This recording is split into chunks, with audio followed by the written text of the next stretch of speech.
Les nuits d'Amsterdam étaient censées être enivrantes, pas déchirantes. Les rues scintillaient de néons, les rires s'échappaient des bars bondés, et la fumée de cigarettes s'élevait paresseusement dans la bruine. Les touristes titubaient d'un club à l'autre, attirés par la promesse de bruit et de distraction. Mais cette nuit-là, cachée sous les reflets brisés des pavés mouillés, quelque chose de plus sombre surgit. Quelque chose qui allait bouleverser à jamais la vie d'un homme. Dylan Mersey se tenait seul près d'un stand de nourriture, le col de son manteau relevé contre le froid, attendant une tasse fumante de thé à la menthe marocaine. On le remarquait, mais personne n'osait l'approcher. Sa haute silhouette, ses cheveux argentés et son calme figé imposaient une distance. Dylan Mersey, un nom autrefois étalé à la une des journaux, magnate de la tech devenu philanthrope. L'homme qui avait abandonné un empire de plusieurs milliards après avoir perdu sa femme d'une leucémie. Depuis des années, Amsterdam était son refuge discret, un lieu où les canaux et le chaos s'entremêlaient assez pour atténuer son deuil. Il voulait l'anonymat. La solitude. Mais le destin s'apprêtait à tout lui arracher. La première fissure vint sous la forme d'une voix. Dure, tranchante, dissonante au rythme de la nuit. J'ai dit 10 000. Pour l'ensemble. Ils ont tous 5 ans. Regarde, le même visage. Une affaire rare. Les mots figèrent Dylan en plein geste. Il n'avait rien à faire là, au milieu des rires et de la musique. Son regard se tourna vers la source, une camionnette rouille égarée de travers sous un lampadaire vacillant. À côté, une femme d'une trentaine d'années, maquillage brouillé par la bruine, dissimulait à moitié l'arrière ouvert. Un homme en blouson de cuir se penchait, trop intéressé. Puis, le son qui brisa le souffle de Dylan. Un gémissement. Fragile, étouffé. Suivi de sanglots retenus. Il fit un pas. Ce qu'il vit fit rugir son pouls dans ses oreilles. À l'intérieur de la camionnette, recroquevillés sous une couverture élimée, 4 petits garçons. Identiques. Leurs joues salies, leurs vêtements dépareillés, leurs yeux grands ouverts comme des animaux piégés. Ils ne bougeaient pas. Ils ne parlaient pas. Ils ne faisaient que fixer. Ce ne sont même pas les miens, lança la femme avec amertume. Leur mère est morte. Ma sœur. Qu'est-ce que tu veux que je fasse de 4 bouches à nourrir? L'homme au blouson ricana, se léchant les lèvres avec avidité. Quelque chose s'embrasa en Dylan. Son cœur devint tonnerre. Son deuil, jadis enfoui, s'embrasa en une flamme. Il avança sous la lumière du lampadaire, sa voix égale mais tranchante comme un couteau. Je les prends. Les yeux de la femme se plissèrent. Vous êtes flic? Non. Mais pour vous, c'est terminé. Son ton ne monta pas, mais il gela la scène. L'homme marmonna des insultes avant de disparaître dans la foule. La femme jaugea Dylan, puis éclata d'un rire amer. Très bien, amuse-toi. Tu vas le regretter. Elle ouvrit brusquement les portes, tourna les talons et s'évanouit dans la bruine. Les garçons restèrent figés, leurs petits corps tremblants. Dylan s'agenouilla à leur hauteur. Je m'appelle Dylan, dit-il doucement. Vous êtes en sécurité maintenant. Aucune réponse. Le silence, plus épais que la pluie. Il sortit de sa poche un mouchoir froissé et le tendit. L'un des garçons, la manche déchirée, s'avança, le prit et essuya la joue de son frère. Ce petit geste brisa quelque chose. Pas seulement en eux, en Dylan aussi. Cette nuit-là, il les prit tous. Il les emmena hors de la camionnette, dans sa voiture. Pas une larme. Pas un cri. Même lorsqu'il les couvrit de couvertures neuves dans sa maison de Blumandal. Leur silence pesait plus lourd que des hurlements. Dylan ne dormit pas. Il resta assis dans la chambre d'amis, entouré de sacs de vêtements et de jouets fraîchement achetés. 4 inconnus au visage identique remplissaient désormais son refuge, et pourtant, il se sentait obligé de rester. Il ne demanda pas de nom. Il ne posa pas de questions. Il observa. Il écouta. Il attendit. Au matin, un voisin alerta les autorités. Les services sociaux arrivèrent, visage fermé, scrutant Dylan comme s'il était lui-même la menace. Après inspection, ils hésitèrent. Techniquement abandonné, marmonna un agent avant de s'écarter. Dylan sentit sa poitrine se serrer. Abandonné. Le mot lui déchira le cœur. Quelques heures plus tard, Jules Van Doren fit son entrée, assistante juridique d'accent grave peine 30 ans, au regard vif et persistant. Bras croisés dans l'encadrement de la porte, elle ne semblait pas impressionnée. Alors, vous les avez juste pris, demanda-t-elle, sourcils levés. Oui. La voix de Dylan resta ferme. Vous savez que ça ne marche pas comme ça. Je n'ai pas eu le temps de chercher sur Google. Et votre lien avec eux? Ça rend les choses encore pires. Le regard de Jules se tourna vers les garçons. Alignés sur le canapé de cuir, les mains couvertes de confiture, fixant un dessin animé muet. Pas un rire. Pas une larme. Comme si on leur avait volé toute émotion. Ils n'ont pas pleuré, murmura Dylan pour lui-même. Pas une fois. Pas quand je les ai pris. Pas quand elle est partie. Les yeux de Jules se radoucirent. Ce n'est pas normal. Je sais. Cette nuit-là, Dylan transforma son bureau. Les dossiers disparurent, remplacés par un terrain de jeu. 4 lits identiques, 4 veilleuses, 4 exemplaires du même livre du soir. Pourtant, il n'arrivait pas à les différencier. Leur ressemblance était comme un mur infranchissable. Au 3e jour, il tenta une approche. « Vous avez des prénoms que vous aimez ?» Un silence. Puis l'un pointa un catalogue de jouets. « Lucas. » Un autre souffla « Noah. » Le 3e dit timidement « Ellie. » Le dernier, avec un sourire discret, murmura « Max. » Dylan ne demanda pas si c'était leur vrai prénom. Il hocha simplement la tête. « Alors, c'est ainsi que vous vous appellerez. » La 7e nuit, Lucas, le plus silencieux et le plus attentif, s'avança dans le couloir. Dans une main, une peluche. Dans l'autre, un dessin maladroit au crayon. Il le tendit, une grande silhouette entourée de 4 petites aux cheveux hérissés.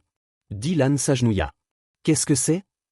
Lucas pointa la grande figure. « Quelqu'un en qui j'ai confiance. » Ces mots fissurèrent Dylan de l'intérieur.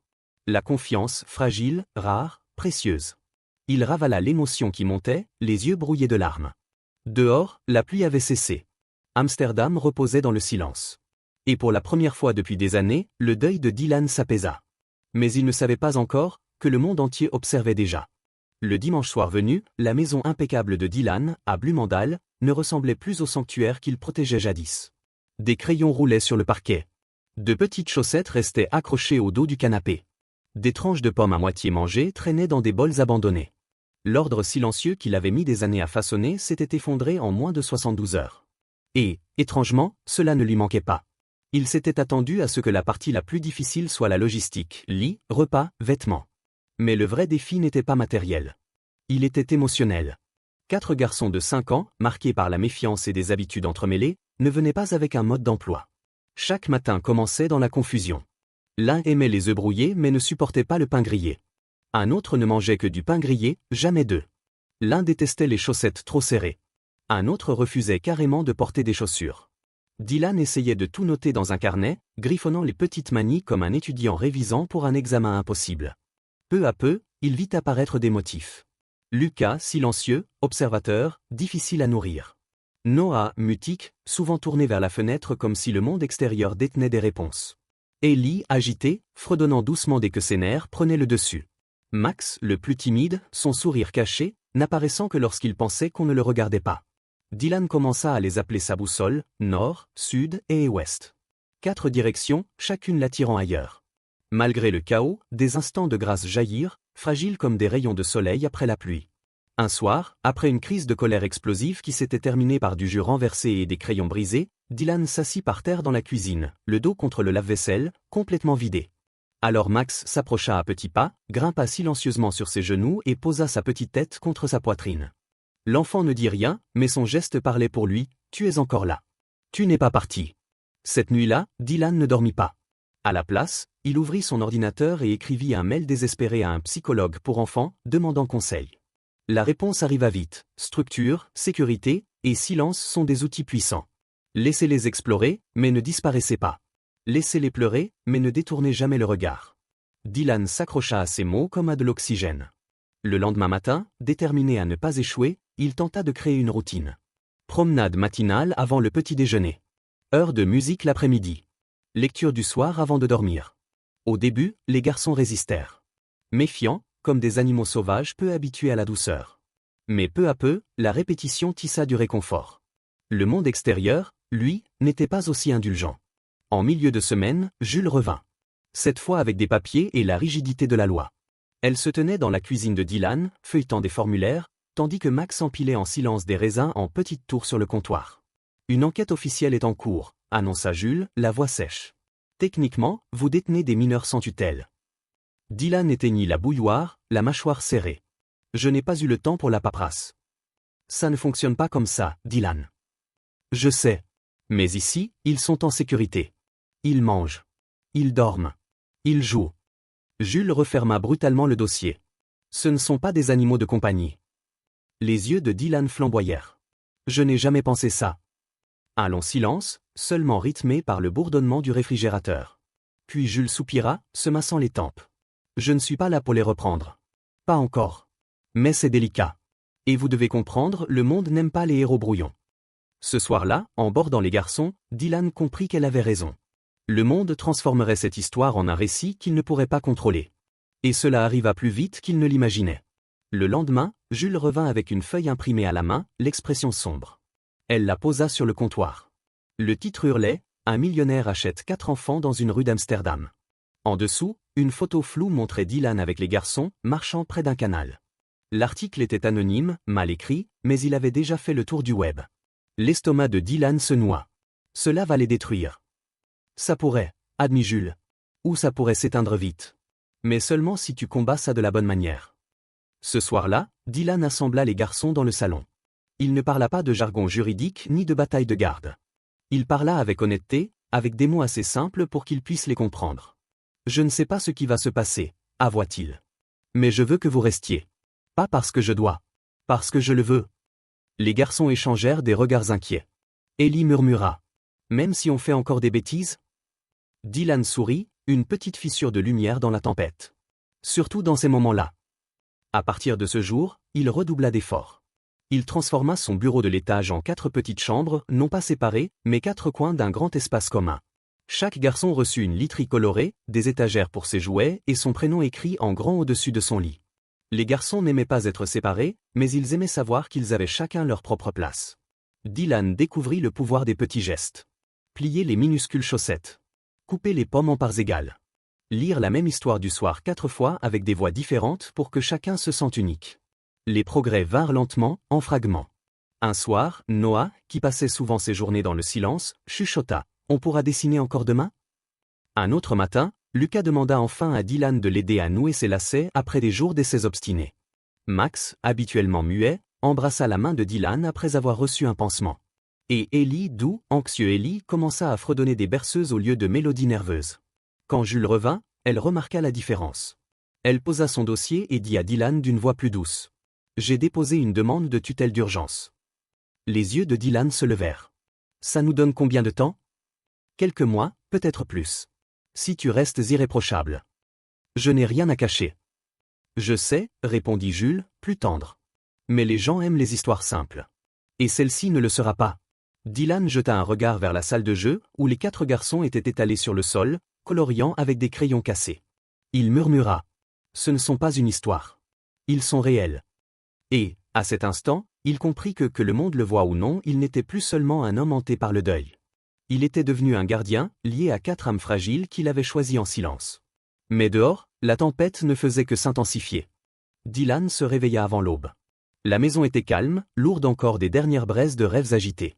À travers les rideaux entr'ouverts, une pâle lumière filtrait dans la salle de jeu, où 4 petits corps s'étaient emmêlés dans une forteresse de couvertures et de peluches. Lucas serrait une petite voiture, Noah dormait le visage enfoui dans l'oreiller, Ellie avait un bras posé sur la poitrine de Max comme pour l'empêcher de disparaître.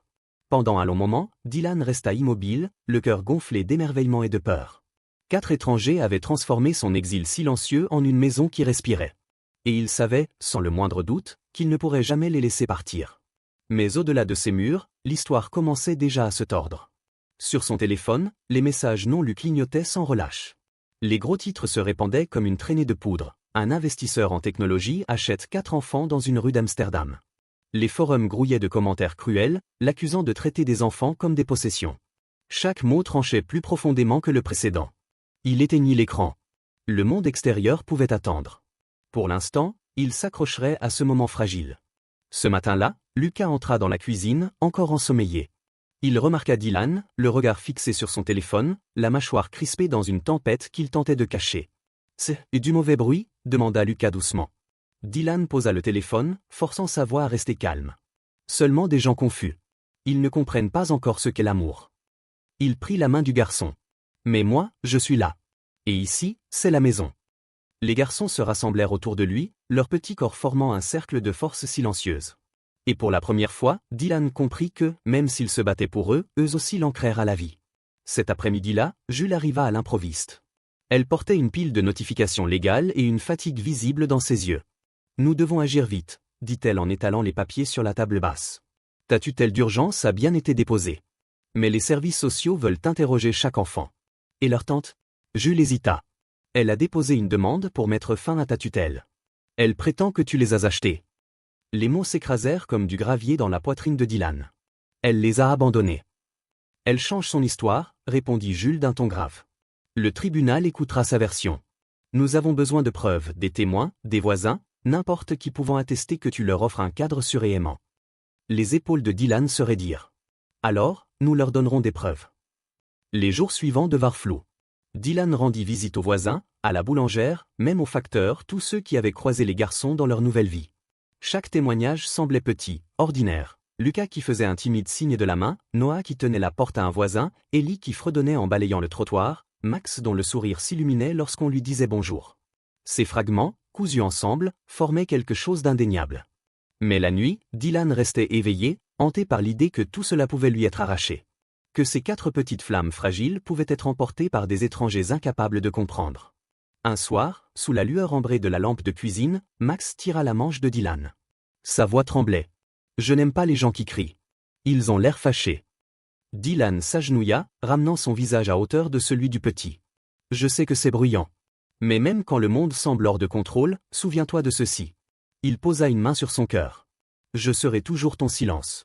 Je resterai. » Les larmes coulèrent sur ses joues, mais il ne les cacha pas. Les garçons, d'abord inquiets, se rapprochèrent. Ellie posa sa petite main sur celle de Dylan. Noah appuya son front contre son épaule. Lucas murmura des mots qu'il prononçait rarement. « On te fait confiance. » Ce n'était pas qu'un réconfort. C'était un serment. Les jours devinrent des semaines, jusqu'à l'audience. Dylan s'assit dans le couloir du tribunal bien avant le début, les mains serrées comme pour se maintenir entier. Il n'avait pas de mallette, seulement un carnet rempli des petites routines des garçons, l'exigence de Lucas pour des chaussettes bleues, l'amour discret de Noah pour les oiseaux, le fredonnement nerveux d'Ellie, le rire de Max en construisant des tours de Lego. Pour le tribunal, cela pouvait sembler insignifiant. Mais pour Dylan, c'était la preuve que ces garçons n'étaient pas des biens, mais des enfants qu'il avait appris à aimer. Dans la salle d'audience, Jules parla avec un feu contenu. Elle raconta les petites transformations, les crayons brisés nettoyés, les histoires du soir répétées 4 fois, les genoux écorchés embrassés sans hésitation. Elle dépeignit Dylan non comme un sauveur, mais comme un apprenant, parfois en échec, toujours présent. L'avocat de la tante répliqua avec venin. Il accusa Dylan de détention illégale, d'exploitation de son deuil, de laver son image grâce à 4 enfants vulnérables. Chaque accusation frappait plus fort, mais Dylan resta muet, la mâchoire serrée, les yeux fixés au sol. Pendant ce temps, dans une salle séparée, les garçons restaient blottis les uns contre les autres. 3 s'appuyaient sur Lucas, leurs visages enfouis dans sa chemise. L'image brisa la résolution de Dylan. Il aurait voulu se lever, les protéger de chaque mot, mais il ne le pouvait pas. Ce combat demandait de la patience, pas de la rage. Durant la pause, il arpenta le couloir, le souffle court. Dans son esprit, il revoyait leurs visages, la mâchoire décidée de Lucas, l'étincelle de Max découvrant un nouveau jeu, l'inclinaison pensive de Noah observant les oiseaux, le fredonnement d'Ellie quand il doutait. Ils n'étaient pas des trophées. Pas un projet. Ils étaient sa raison d'être. Quand l'audience reprit, la tante finit par parler. Sa voix était cassante, son récit fragmenté. Elle affirma qu'elle avait été dépassée, que la pauvreté et le deuil l'avaient contrainte, qu'elle n'avait pas su s'occuper d'eux. Ses mots vacillaient sous le poids de contradictions, mais ils blessaient tout de même. Puis le juge se tourna vers Dylan. « Avez-vous l'intention de formaliser une adoption ? Et comment les soutiendrez-vous à long terme ?» La salle se figea. Dylan se leva lentement, chaque muscle tendu par des mois de vérité tue. « Oui, répondit-il fermement. Cette vie est déjà la leur. Non pas bâtie sur la pitié, mais sur l'amour. Je n'ai pas l'intention de les sauver. J'ai l'intention de m'enraciner avec eux. De grandir avec eux. De rester, même quand ce sera difficile. » Le visage du juge resta impassible. Le marteau frappa. La décision serait rendue plus tard. Ce soir-là, Dylan resta silencieux, les garçons endormis à l'étage. La maison, autrefois remplie de crayons et de dessins animés, semblait fragile, suspendue entre appartenance et perte. Il leva les yeux vers le plafond et murmura dans le vide. « S'il vous plaît, ne me les enlevez pas. » Et dans ce silence, la seule réponse fut le léger fredonnement d'Ellie, endormie. Les jours s'étiraient comme des fils trop tendus. Dylan vivait dans un brouillard de paperasse, d'entretiens et de chuchotements rassurants à l'adresse des garçons, leur promettant que tout irait bien, même s'il n'en était pas certain lui-même. Chaque nuit, après que les enfants s'endormaient enfin, il restait à son bureau avec Jules, épluchant documents légaux, témoignages et stratégies. Ce n'était plus une affaire. C'était une guerre pour une famille. Un soir, Dylan leva les yeux vers Jules, l'épuisement creusant son visage. « Et si je les perds ?» Jules ne chercha pas à adoucir la vérité. « Alors tu te battras encore plus fort. » Ces mots tombèrent dans sa poitrine comme du fer. Quand le verdict tomba enfin, Dylan s'assit dans la salle d'audience, préparé à la déchirure. La voix du juge resta neutre en annonçant « tutelle conditionnelle accordée ». Révision dans 6 mois. Les mots frappèrent Dylan comme une vague. Ce n'était pas une adoption. Rien n'était définitif. Mais c'était suffisant. Une victoire fragile. De retour à la maison, les garçons sentirent que quelque chose avait changé. Dylan leur expliqua du mieux qu'il put. Ça veut dire qu'on n'a plus de temps. Ça veut dire que vous restez ici. Lucas pencha la tête. Pour toujours? Pas encore pour toujours, admit Dylan. Mais assez longtemps pour prouver que c'est ici que vous appartenez. Ce soir-là, alors que Dylan les bordait, Max posa une couverture sur ses épaules et murmura. Tu es resté. Lucas ajouta doucement. Nous aussi, on est restés. Pour la première fois depuis des mois, Dylan dormit sans la peur pesant sur sa poitrine. Le printemps arriva à Blumendal comme un long soupir. Les jonquilles jaillirent de la terre humide, et la morsure de l'hiver s'adoucit. À l'intérieur de la maison Mercé, un nouveau rythme prit vie. Les journées ne commençaient plus dans le silence anxieux. Elles commençaient par des rires, sincères, spontanés. Les routines du matin devinrent des rituels. Dylan préparait le café tandis que les garçons s'occupaient du petit déjeuner chacun à leur manière, Lucas tartinant le pain grillé avec concentration, Noah arrangeant les fruits comme une œuvre d'art, Ellie renversant toujours un peu trop de lait, Max fredonnant une mélodie improvisée. Ces petites tâches transformaient la cuisine en une symphonie de vie. Cherchant la stabilité, Dylan engagea une tutrice, Ingrid, une femme patiente qui croyait à l'apprentissage par le jeu. Elle transforma le jardin en salle de classe. Des volcans jaillirent de bicarbonate et de vinaigre. Des nuages naquirent dans des bocaux. Les feuilles devinrent des empreintes sur papier. Noah, autrefois silencieux, se mit à poser question sur question. Ellie touchait les tulipes avec révérence. Lucas gribouillait des notes, le front plissé. Max peignait des arcs-en-ciel qui débordaient en nouvelles teintes, riant de ses propres inventions. Dylan observait depuis les marges, carnet à la main, parfois participant aux expériences, parfois se contentant d'admirer. Peu à peu, les garçons ne faisaient pas que survivre, ils retrouvaient leur enfance.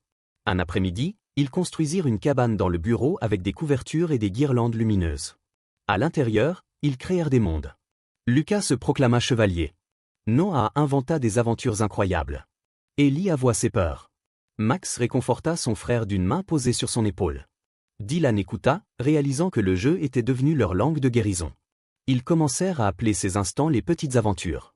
Pour Dylan, l'expression avait plus de valeur que n'importe quel contrat d'affaires jamais signé. La communauté, autrefois sceptique, commença à changer. Ingrid envoyait des rapports enthousiastes.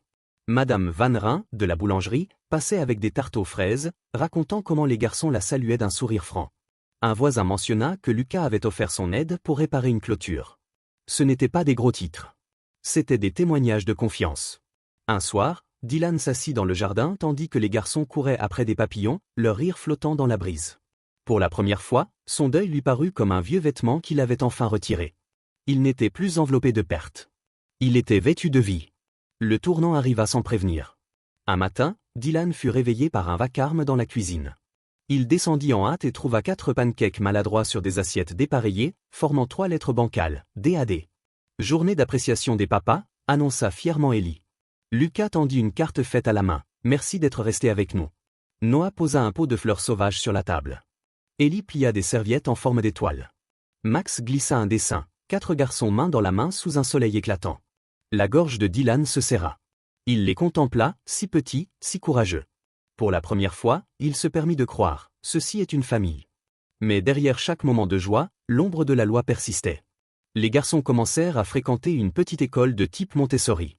Leurs professeurs louaient leur esprit d'équipe, la façon dont ils s'entraidaient, comment l'empathie semblait tissée dans leur résilience. Pourtant, même là, les murmures circulaient. Sont-ils vraiment les siens? Qu'a-t-il payé? Les ragots ne mouraient jamais complètement. Jules, désormais plus allié qu'avocate, venait souvent. Un soir, elle et Dylan traversèrent le jardin alors que le crépuscule tombait. Elle contempla les pots de terre cuite où les semis des garçons germaient. Ils ont construit plus qu'une maison ici, dit-elle doucement. Ils ont construit un monde. Dylan ne contesta pas. C'était vrai. Plus tard, cette nuit-là, Dylan s'arrêta devant leur chambre partagée. Il écouta la symphonie de leur souffle, l'inspiration douce de Lucas, le soupir délicat de Max, le léger fredonnement d'Ellie, le rythme paisible de Noah. Il murmura dans l'obscurité. « C'est vous qui avez fait ça. C'est nous. Je vous aime. » Pour la première fois, une maison lui sembla réelle. Non pas à cause des murs, mais grâce à eux. Mais à mesure que les saisons changeaient, une autre tempête se formait à l'horizon, une dernière épreuve qui déciderait si ce monde fragile qu'ils avaient bâti ensemble pouvait survivre. L'automne arriva à Harlem avec un froid qui s'accrochait aux marches du tribunal. Les feuilles dorées bruissaient sous les pas, comme si la saison elle-même retenait son souffle. À l'intérieur, les lourds bancs de bois grinçaient sous le poids des inconnus venus attendre le verdict. Dylan Mersey était assis parmi eux, les mains jointes, le cœur battant comme un tambour qu'on ne pouvait faire taire. Sur ses genoux reposait un dessin au crayon que Max avait glissé dans sa poche ce matin-là. C'était un arbre avec 4 racines, chacune portant un nom, Lucas, Noah, Ellie, Max. À la base du tronc, à l'intérieur d'un cœur maladroit, un seul mot, papa. Dylan le fixait, puisait sa force dans cette simplicité. Les garçons étaient assis sur le banc opposé, aux côtés d'Ingrid, leur tutrice devenue confidente. Ils portaient des chemises assorties, l'école les démangeant, mais ils avaient insisté pour les enfiler. Leur visage était grave, nerveux, mais traversé d'une lueur d'espoir. Ils savaient, même à leur jeune âge, que ce jour déciderait de tout. La juge, une femme aux lunettes cerclées d'argent et au regard fatigué mais bienveillant, ouvrit la séance. Jules se leva la première. Elle ne récita pas de jargon juridique. Elle raconta une histoire. Elle parla des petits déjeuners préparés ensemble. Des pansements posés avec douceur sur des genoux écorchés. Des histoires du soir racontées 4 fois avec 4 voix différentes. Elle décrivit Dylan non pas comme un milliardaire aux ressources infinies, mais comme un homme qui avait choisi la présence plutôt que la pitié, la constance plutôt que la facilité. Ses enfants n'ont pas été sauvés, déclara Jules, la voix ferme mais tremblante d'émotion. Ils ont été rejoints. Ensemble, ils ont bâti quelque chose de rare et fragile, un foyer. Puis vint le tour de l'attente. Son avocat dépeignit Dylan comme un manipulateur, un homme riche qui achetait ce qu'il voulait. Ils l'accusèrent d'exploitation, de laver son deuil à travers 4 garçons abandonnés. Chaque accusation était un poignard, mais Dylan resta immobile, la mâchoire crispée, les yeux baissés. Enfin, la juge prononça son nom. Dylan se leva lentement, le souffle court, les yeux des garçons le suivant comme des phares dans l'obscurité. « Je ne suis pas ici pour prouver que je les mérite », commença-t-il, la voix basse mais ferme. « Je suis ici parce qu'ils m'ont choisi. Au fil du temps, à travers leur rire, leur peur, même leur colère, ils m'ont permis de devenir quelque chose que je croyais perdu à jamais, un père. » Il marqua une pause, la gorge nouée. « Ils ne sont pas ma seconde chance. Ils sont ma seule chance. Et quoi que décide ce tribunal, je n'arrêterai jamais d'être là pour eux. » La salle plongea dans un silence suspendu, le genre de silence qui naît quand une vérité vient d'être dite. Le marteau frappa. Adoption légale complète accordée. Dylan resta figé, incrédule. Les mots résonnaient, chauds et définitifs. Adoption. Accordée. Les garçons ne crièrent pas de joie. Ils ne battirent pas des mains. Ils coururent. Tous les 4 bondirent de leur siège et se jetèrent dans ses bras, au centre de la salle d'audience. Lucas s'agrippa à son côté. Noah s'enroula autour de sa jambe. Max enfouit son visage dans sa veste. Ellie murmura. On savait qu'il dirait oui. Les larmes coulèrent librement tandis que Dylan les serrait tous, ses bras tremblants, son cœur enfin délivré. Pour la première fois depuis des années, ce n'était plus le deuil qui le gouvernait. C'était l'amour. Ce soir-là, de retour à la maison, Dylan réunit les garçons autour de la table de cuisine. Il leur remit à chacun une enveloppe. À l'intérieur, des papiers portant leur nouveau nom complet. Lucas Mersey Down. Noah Mersey Hope. Ellie Mersey Finn.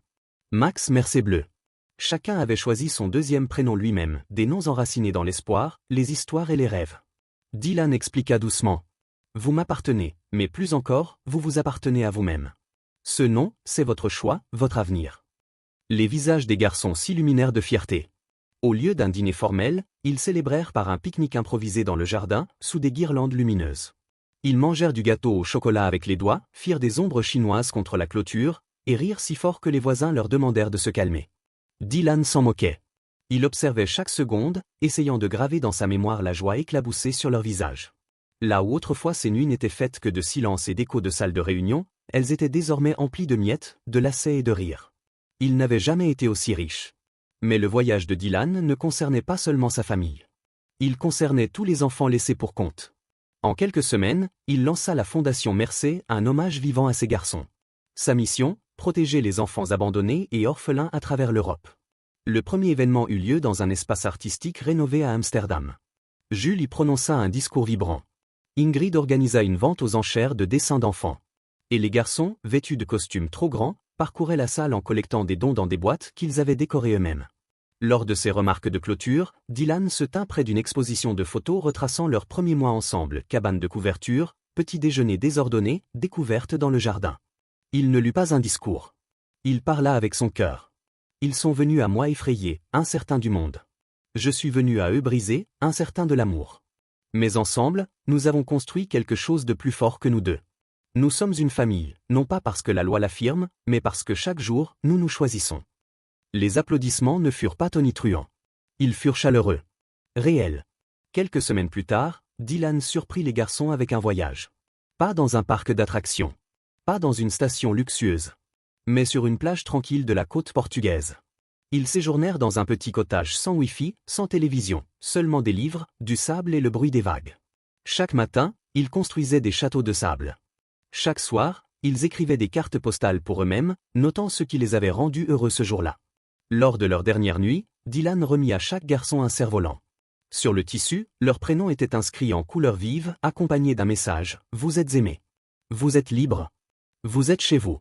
Ils coururent pieds nus sur le sable, criant de joie alors que leur cerf-volant s'élevait dans le ciel du crépuscule. Dylan resta en arrière, observant, le cœur si plein qu'il en avait mal. Max se retourna, agitant les bras avec ferveur. « Viens faire voler le tien !» Dylan les rejoignit, son cerf-volant traînant derrière lui. Tous les 5 coururent ensemble, leur rire montant dans la nuit. Et sous cet horizon infini, Dylan sut qu'il n'était plus un homme en exil. Il était un père, courant vers un avenir bâti non sur la perte, mais sur l'amour. Pourtant, tandis que les vagues léchaient doucement le rivage, Dylan ignorait que leur histoire, bien que guérie à bien des égards, n'était pas terminée. Car l'amour, aussi puissant soit-il, n'efface pas le passé. Et bientôt, des ombres venues de ce passé viendraient mettre à l'épreuve tout ce qu'ils avaient construit ensemble. Le cottage au Portugal leur avait offert quelque chose d'inestimable, le calme. Pas d'avocat, pas de journaliste, pas de murmure de scandale, seulement la mer, le ciel et le rythme de l'appartenance. Dylan regardait les garçons courir pieds nus le long du rivage, leur rire se mêlant au fracas des vagues, et pour une fois, sa poitrine lui semblait légère. Pourtant, aussi fort qu'il aurait voulu figer cet instant, il savait que la vraie vie les attendait à Amsterdam. Les tribunaux, la fondation, les obligations, l'amour ne suffisaient pas à faire taire le bruit du monde. Mais il suffisait pour l'affronter. De retour chez eux, la maison des Mercé ne ressemblait plus à une retraite de célibataires. Elle vivait. Les murs portaient des empreintes de crayon, la cuisine sentait le pain grillé et le lait, et l'air vibrait de bruit. Chacun des garçons s'était approprié son espace. Lucas avec ses expériences scientifiques, Noah avec ses questions sans fin, Ellie avec ses chansons, et Max avec ses couleurs. Dylan avait changé lui aussi. Là où il cachait autrefois son chagrin derrière une armure de conseil d'administration, il vivait désormais à cœur ouvert, vulnérable. Il riait plus fort. Il pleurait plus facilement. Il était devenu, dans tous les sens du terme, un père. Et avec cela, une nouvelle mission naquit. La fondation Mercé grandissait rapidement. Ce qui avait commencé comme un simple hommage à 4 garçons se transformait en un mouvement. Les orphelinats recevaient des fonds. Les familles en crise trouvaient du soutien. Des avocats offraient des heures de travail pro bono. Les journalistes qui autrefois condamnaient Dylan le louaient désormais. Mais il ne se laissait jamais distraire par les applaudissements. Car à la maison, le travail de l'amour était plus discret et plus difficile. Il y avait encore des cauchemars. Des journées où Noah refusait de parler. Des nuits où Ellie s'endormait en fredonnant, craignant que le silence ne signifie l'abandon. Des matins où Lucas testait les limites, cherchant la preuve que Dylan ne partirait pas. Et Max, malgré sa douceur, sursautait encore quand les voix s'élevaient trop fort. Dylan affrontait chacun de ces moments non pas avec perfection, mais avec présence. Il restait. Il écoutait. Il leur rappelait, encore et encore, que l'amour n'était pas conditionnel. Un soir de pluie, les garçons s'étaient rassemblés dans le bureau, leur ancienne cabane désormais illuminée de guirlandes et remplie de coussins. Dylan les rejoignit, portant des tasses de chocolat chaud. « Raconte-nous une histoire », demanda Ellie. Dylan sourit. « Quel genre d'histoire ?»« Une vraie », répondit Lucas, le regard sérieux. Alors Dylan leur raconta pas la version de conte de fées, mais la vraie. La nuit où il les avait trouvés dans une vieille camionnette rouillée. La femme qui les avait abandonnés. Sa propre douleur, et comment il n'avait pas su quoi faire, seulement qu'il ne pouvait pas tourner le dos. Le silence suivit. Puis Max murmura. « Pourquoi nous ?» La gorge de Dylan se serra. « Parce que j'avais besoin de vous autant que vous aviez besoin de moi. Peut-être même plus. » Noah se rapprocha. « Et tu ne partiras jamais ?»« Jamais, » dit Dylan, le mot lourd de vérité. « Même quand vous serez désordonné. Même quand vous serez en colère. Même quand le monde nous comprendra mal. Je reste. » Les garçons hochèrent lentement la tête, comme s'ils rangeaient cette promesse au plus profond de leur cœur. Les mois passèrent. Les saisons changèrent. La maison Mercé devint connue dans le quartier comme la plus bruyante, la plus joyeuse de la rue. La boulangère glissait souvent des pâtisseries en plus dans leur sac. Les voisins saluaient depuis leurs fenêtres. Les professeurs envoyaient des notes louant la gentillesse des garçons envers leurs camarades. Un matin, Dylan se tenait dans le jardin, les regardant courir après des papillons. Il pensa à Mara, sa défunte épouse. Pendant des années, le chagrin avait semblé être le seul lien qui restait entre eux. Mais maintenant, il comprenait. Elle vivait dans ces petits moments, dans les expériences scientifiques que Lucas adorait, dans les fleurs que Noah entretenait, dans les mélodies qu'Ellie fredonnait, dans les arcs-en-ciel que Max peignait. À travers eux, Mara était présente, non pas comme une perte, mais comme une lumière. La cérémonie finale d'adoption eut lieu dans une petite salle communautaire, loin de la solennité des tribunaux. Cette fois, pas de marteau, pas de juge sévère. Seulement la famille, les amis et les voisins. Chaque garçon reçut un certificat encadré avec le nom qu'il avait choisi. Lorsque l'officiel les remit à Dylan, les garçons crièrent d'une seule voix. « Nous sommes les Mercé !» Les rires éclatèrent. Les larmes suivirent. Ensuite, ils célébrèrent non pas avec du champagne ou des repas raffinés, mais avec des pizzas maison et un gâteau bancal décoré par les garçons eux-mêmes.